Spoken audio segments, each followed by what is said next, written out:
एक बार गांव के दो व्यक्तियों ने शहर जाकर पैसे कमाने का निर्णय लिया। शहर जाकर कुछ महीने इधर उधर छोटा मोटा काम कर दोनों ने कुछ पैसे जमा किए। फिर उन पैसों से अपना अपना व्यवसाय प्रारंभ किया। दोनों का व्यवसाय चल पड़ा। 2 साल में ही दोनों ने अच्छी खासी तरक्की कर ली।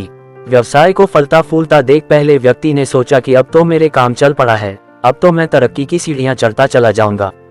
लेकिन उसकी सोच के विपरीत व्यापारिक उतार चढ़ाव के कारण उसे उस साल अत्यधिक घाटा हुआ। अब तक आसमान में उड़ रहा वह व्यक्ति यथार्थ के धरातल पर आ गिरा। वह उन कारणों को तलाशने लगा जिनकी वजह से उसका व्यापार बाजार की मार नहीं सह पाया। सबने पहले उसने उस दूसरे व्यक्ति के व्यवसाय की स्थिति का पता लगाया जिसने उसके साथ ही व्यापार आरंभ किया था।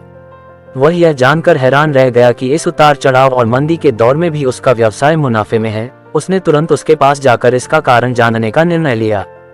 पढ़ें, भगवान मानव अवतार क्यों लेते हैं?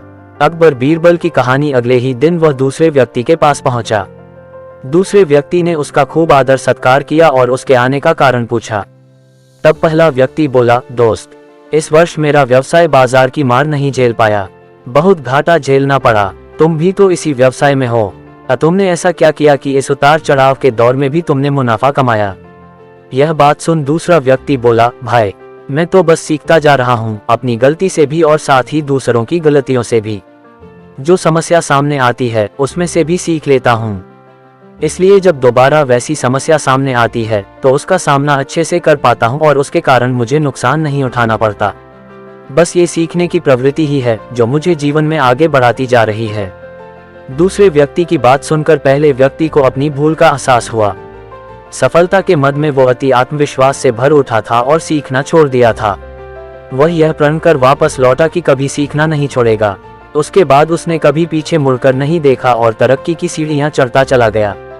सीख दोस्तों, जीवन में कामयाब होना है तो इसे पाठशाला मान हर पल सीखते रहिए। यहाँ नित नए परिवर्तन और नए विकास होते रहते हैं। यदि हम स्वयं को सर्वज्ञता समझने की भूल करेंगे तो जीवन की दौड़ में पिछड़ जाएंगे, क्योंकि इस दौड़ में जीतता वही है जो लगातार दौड़ता रहता है। जिसे दौड़ना छोड़ दिया उसकी हार निश्चित है। इसलिए सीखने की ललक खुद में बनाए रखें, फिर कोई बदलाव, कोई उतार चढ़ाव आपको आगे बढ़ने से नहीं रोक सकता।